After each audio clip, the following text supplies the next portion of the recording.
முன்னாள் ஜனாதிபதி ரணில் விக்ரமசிங்கவை அவசர இருதய அறுவை சிகிச்சைக்காக பரிந்துரைப்பது பொருத்தமானது என்று கொழும்பு தேசிய மருத்துவமனையின் பிரதிபலிப்பாளர் வைத்தியர் ருக்ஷான் பெல்லனு தெரிவித்துள்ளார்.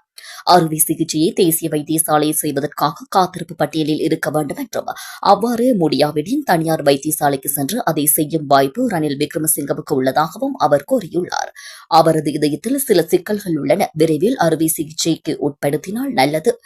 பிணை வழங்கப்பட்டதால் அறுவை சிகிச்சைக்காக அவர் விரும்பும் வைத்தியசாலைக்கு செல்லலாம். தேசிய வைத்தியசாலையில் காத்திருப்பு பட்டியல் சில நேரங்களில் சுமார் 3 ஆண்டுகளாகும். எனவே அவர் தனது சொந்த செலவில் விரும்பும் வைத்தியசாலையில் அதை விரைவாக செய்ய முடியும்.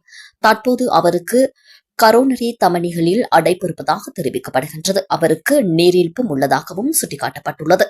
இந்த நிலையில் அந்த நிலை படிப்படியாக சரி செய்யப்பட்டு வருகின்றது. அந்த நேரத்தில் அவரது இருதயம் பலவீனமாக இருப்பதை கண்டறிய முடிந்துள்ளது. அதை இயல்பு நிலைக்கு கொண்டுவர அறுவை சிகிச்சை செய்ய வேண்டியிருக்கும் என்றும் அவர் குறிப்பிட்டுள்ளார்.